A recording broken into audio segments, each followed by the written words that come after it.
125-100. Pada kesempatan kali ini saya akan mempresentasikan materi mengenai kebijakan moneter ekspansif pada rezim floating exchange rate menggunakan model Fleming.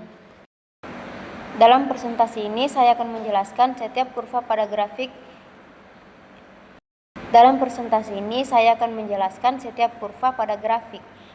Alasan terjadinya pergeseran kurva pada dampaknya terhadap output dan nilai tukar.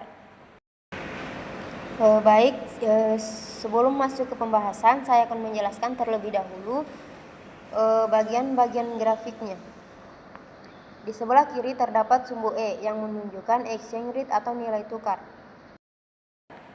Semakin ke atas berarti nilai tukar semakin tinggi, artinya mata uang domestik mengalami depresi, sedangkan mata uang asing menjadi lebih mahal. Sebaliknya, semakin ke bawah berarti nilai tukar semakin rendah, artinya mata uang domestik mengalami apresiasi. Kemudian pada bagian bawah terdapat sumbu Y yang menunjukkan output atau pendapatan nasional.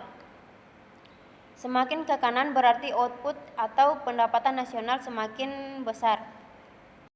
Selanjutnya saya akan menjelaskan kurva LM. Kurva LM menunjukkan keseimbangan di pasar uang, yaitu kondisi ketika permintaan uang sama dengan jumlah uang yang beredar. Kurva LM pada model Fleming berbentuk vertikal. Mengapa? Karena pada rezim floating exchange rate dengan mobilitas modal yang sempurna, tingkat suku bunga domestik harus mengikuti tingkat suku bunga dunia. Artinya suku bunga tidak bebas berubah. Yang dapat diubah oleh bank sentral hanyalah jumlah uang beredar. Karena itu, perubahan output tidak menggeser keseimbangan pasar uang. Itulah sebabnya kurva LM digambarkan tegak lurus atau vertikal. Kemudian terdapat kurva IS. Kurva IS menunjukkan keseimbangan di pasar barang, yaitu ketika jumlah barang yang diproduksi sama dengan jumlah barang yang diminta. Kurva IS berbentuk miring ke bawah atau memiliki slope negatif. Mengapa slope negatif? Karena pada sistem nilai tukar mengambang terdapat hubungan negatif antara output dan nilai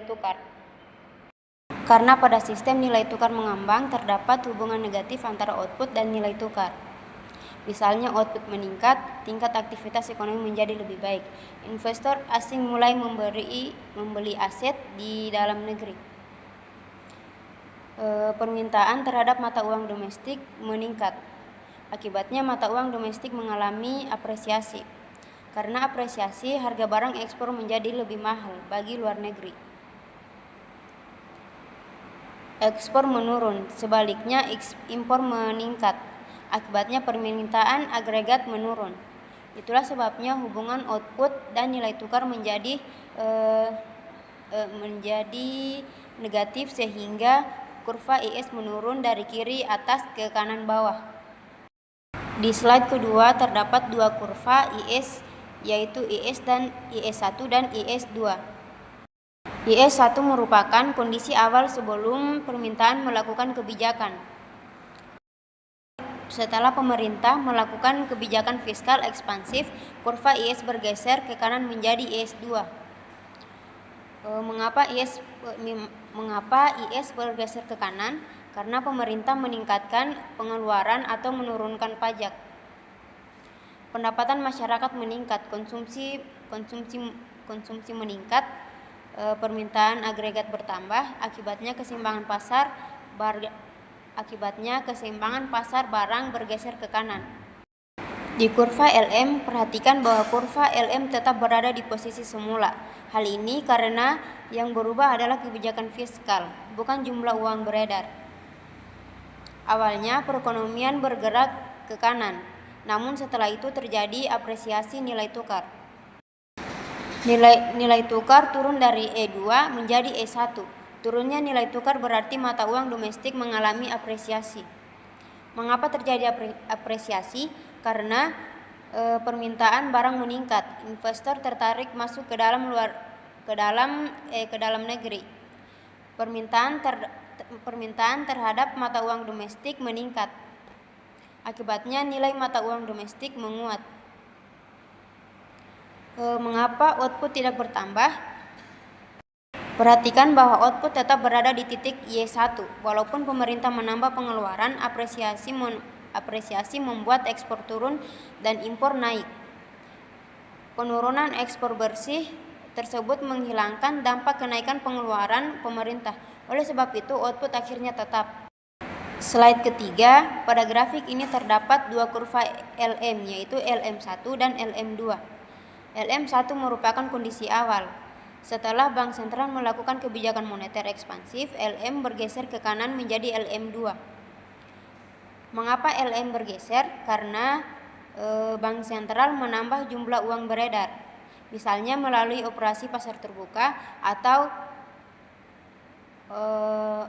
dengan membeli surat berharga. Akibatnya jumlah uang di masyarakat meningkat.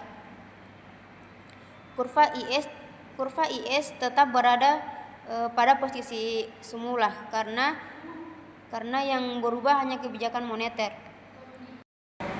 Nilai tukar berubah dari menjadi nilai tukar berubah dari E1 ke E2. Nilai tukar naik, artinya mata uang domestik mengalami depresiasi. Mengapa terjadi depresiasi? Karena jumlah uang beredar bertambah, suku bunga domestik turun. Investor memindahkan modal ke luar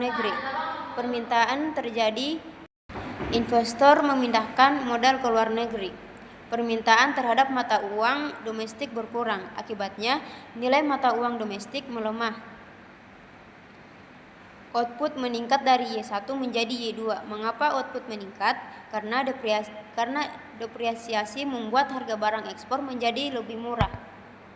Permintaan ekspor meningkat, impor menjadi lebih mahal, impor menurun, ekspor bersih meningkat. Akibatnya output nasional ikut meningkat. Jadi pada rezim floating exchange rate, kebijakan moneter lebih efektif dibandingkan kebijakan fiskal. Di slide 4, pada grafik ini terdapat dua kurva LM, yaitu LM1 dan LM2, serta dua kurva IS, yaitu IS1 dan IS2. Perubahan tersebut menunjukkan adanya risk premium. Itu risk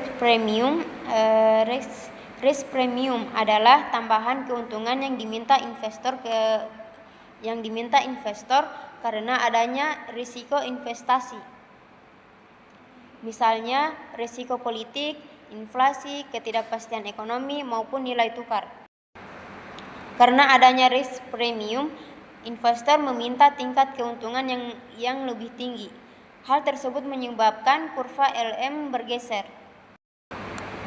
Kurva IS juga bergeser karena perubahan nilai tukar mempengaruhi ekspor dan impor. Output memang meningkat dari Y1 ke Y2. Tetapi mengapa tidak selalu meningkat? Ada 3 alasannya. Pertama, Bank Sentral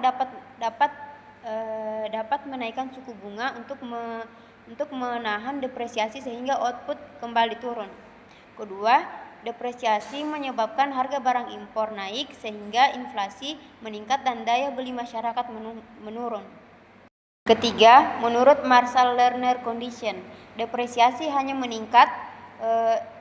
meningkatkan ekspor bersih apabila elastisitas permintaan ekspor dan impor cukup besar.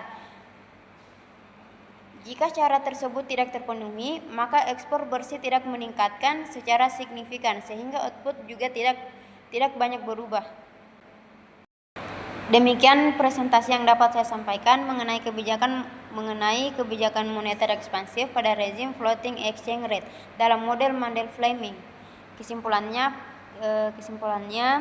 pada sistem nilai tukar mengambang, kebijakan fiskal kurang efektif meningkatkan output karena diimbangi oleh apresiasi nilai tukar. Sedangkan kebijakan moneter lebih efektif karena mendorong apresiasi yang meningkatkan ekspor bersih dan output. Terima kasih atas perhatiannya. Mohon maaf apabila ada salah kata dalam penyampaian saya. Wassalamualaikum warahmatullahi wabarakatuh.